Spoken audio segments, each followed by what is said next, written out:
Chinese फौजियों ने कुछ इस किस्म की हरकत की वहाँ पे लद्दाख में पेंगोंग के इलाके में कि इंडियन आर्मी ने चाइना के फौजियों को मारा है। बड़ी अच्छी हाइट उनको मिल गई है इंडियन फौजियों को, और उन्होंने चाइनीज फौजियों को यहाँ पे मारा है। सीडीएस जनरल पेन रावत ने जो चंद रोज कबल धमकियां लगाई थी, ठीक 5 से 6 दिनों में उसका रिजल्ट मिलना शुरू। चाइनीज फौज को एक बार फिर घूंसे, मुक्के और लातों से खूब तवाज़ो की गई।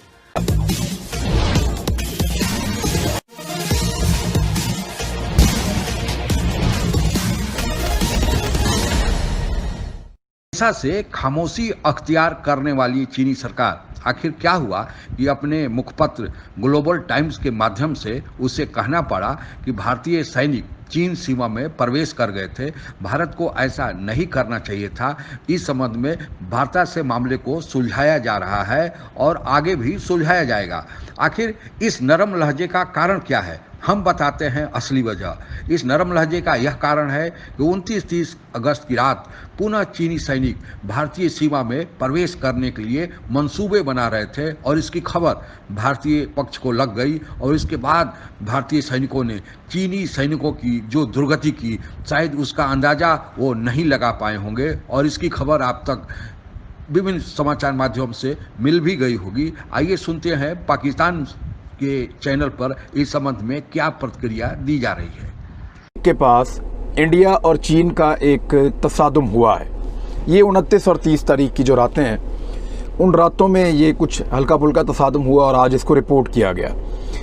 चाइनीज फौजियों ने कुछ इस किस्म की हरकत की वहाँ पे लद्दाख में पेंगोंग के इलाके में, जिसकी वजह से इंडिया और चीन के फौजियों के दरमियान एक क्लैश हुआ है कि इंडियन आर्मी ने चाइना के फौजियों को मारा है। यानी कि पेंगोंग लेक का जो सदर्न बैंक है या उसका जो सदर्न जनूबी उसका जो एरिया है, वहाँ पे एक बड़ी ज़बरदस्त जो दिफाई हिकमत अमली के लिहाज से एक पोस्ट थी, उसको जो है वो काबू कर लिया है। बड़ी अच्छी हाइट उनको मिल गई है इंडियन फौजियों को, और उन्होंने चाइनीज़ फौजियों को यहाँ पे मारा है। इसका मतलब है इंडिया ने अग्रेशन की है, इंडिया आगे बढ़ा है। स्टेटमेंट आया था 2 दिन पहले बिपिन रावत का, जिसमें उन्होंने कहा था कि हमारे पास अगर मुज़ाकरात कामयाब नहीं होते तो मिलिट्री ऑप्शंस मौजूद हैं। चाइना इस किस्म की चीज़ें कर रहा है कि वो इन चीज़ों से बाज रखे अपने फौजियों को।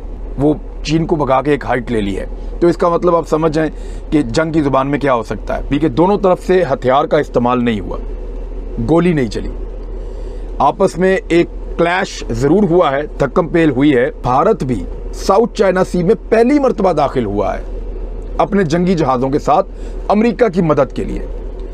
रिपोर्ट जो किया गया वो ये कि भारत के 2 जंगी जहाज़ साउथ चाइना सी में उतरे हैं और अमेरिकन के करीब गए हैं अमेरिकन की मदद के लिए कि जी हम भी आपके साथ खड़े हैं, हम आपकी मदद करने के लिए यहाँ पे आ गए हैं। तो एक सिंबॉलिक इन्वायरमेंट क्रिएट किया जा रहा है चीन के खिलाफ। चाइनीज फौज ने खोदे हुए गड्ढे में खुद गिर गया। सीडीएस जनरल पेन रावत ने जो चंद रोज कबल धमकियां लगाई थी, ठीक 5 से 6 दिनों में उसका रिजल्ट मिलना शुरू हो गया, जिसमें उन्होंने कहा था कि अगर चाइना भारत मुज़ाकरात नाकाम हुए तो फिर फौजी ऑप्शन इस्तेमाल होगा।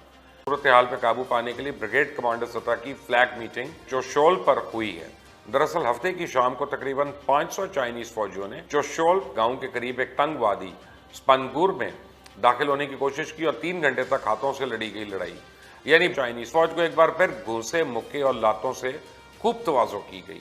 हिंदुस्तानी पुलिस के एक सीनियर जराए ने टेलीग्राफ को बताया कि हमला पसपा कर दिया गया तो इंतकामी कार्रवाइयों में खसूसी बटालियन ने आज सुबह सवेरे पेंगयोंग साओ में झील के आसपास की पहाड़ियों में एक चाइनीज कैंप पर भी कब्जा कर लिया।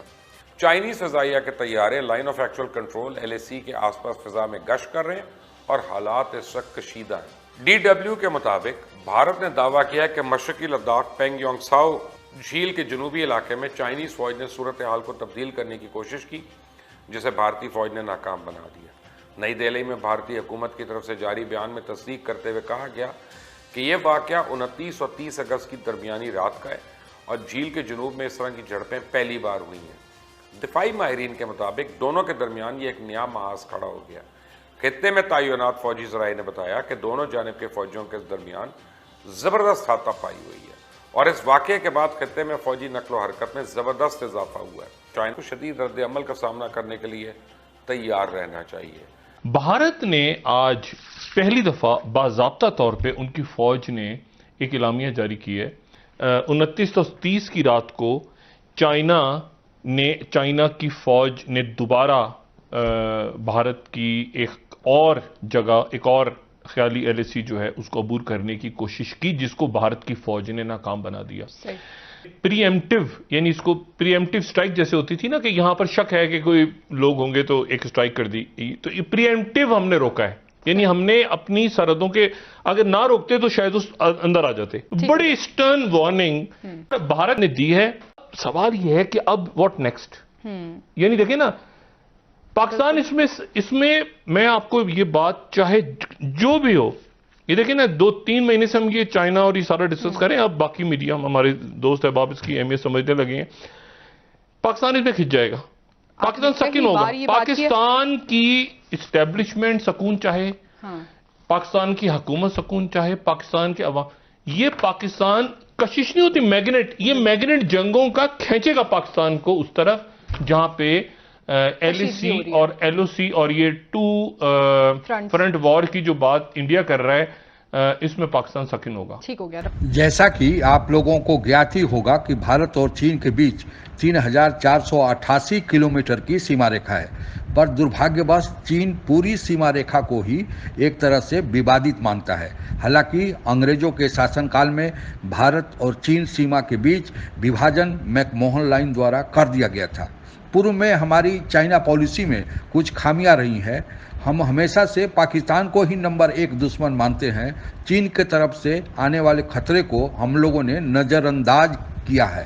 चीन भी हमेशा से अच्छे पड़ोसी बनने का दिखावा करता रहा है, जबकि भारत की बढ़ती आर्थिक ताकत, विश्व मंच पर बढ़ते प्रभाव से हमेशा ही चीन अपने को असहज महसूस करता रहा है।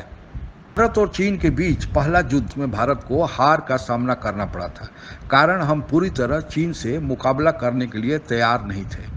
इस युद्ध के परिणाम स्वरूप अक्साई चीन वाला इलाका, जो भारत के लद्दाख राज्य का हिस्सा था, चीन को गंवाना पड़ा और आज तक चीन उस पर अवैध कब्जे में बना हुआ है।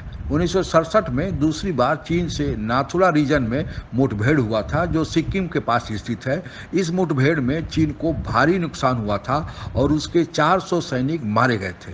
तीसरी बार डोकलम में चीन और भारत के बीच विवाद हुआ था, जो 72 दिनों तक चला था, लेकिन इसमें किसी भी पक्ष के किसी सैनिक के हताहत होने की कोई खबर नहीं थी। चौथी बार इसी साल 16 जून की रात गलवान घाटी में क्लेश हुआ, जिसमें भारत के एक सैन्य अधिकारी तथा 19 जवानों को शहीद होना पड़ा। और चौथी बार हाल में ही 29-30 की रात गलवान घाटी में पुनः क्लेश हुआ और इसमें पुनः चीन को मुंह की खानी पड़ी। चीन की नीति का अंदाजा लगा लिए होंगे कि उसकी कैसी दोगली नीति है और उसका व्यवहार भारत के प्रति कैसा है। अब हमको सचेत होने की आवश्यकता है। आप अगर हमसे जुड़ा रहना चाहते हैं तो कृपया मेरे चैनल को सब्सक्राइब करें तथा बेल आइकन भी दबा दें, ताकि नई वीडियो की जानकारी तुरंत आप तक पहुंच जाए। धन्यवाद। जय हिंद।